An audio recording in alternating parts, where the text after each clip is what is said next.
Alright guys, today I'm going to replace the spark plugs of this Range Rover Evoque. So the customer state, he experienced engine rough idle during cold start.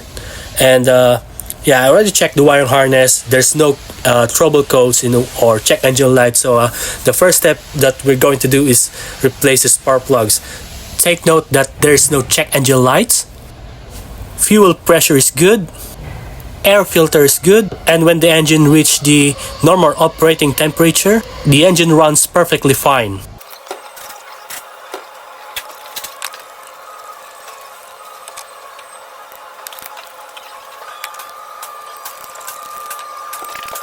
Okay, we've successfully removed the old spark plugs.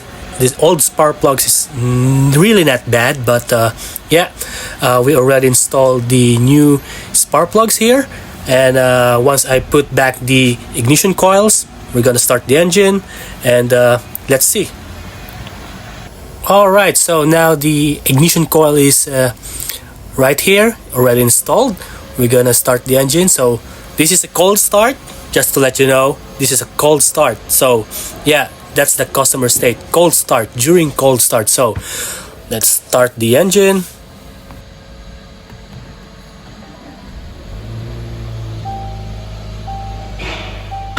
Alright, I believe it's good now. So guys, whenever you do a troubleshooting, just start with the basics, like basic troubleshooting. I hope you guys learned something new with this video, and thank you.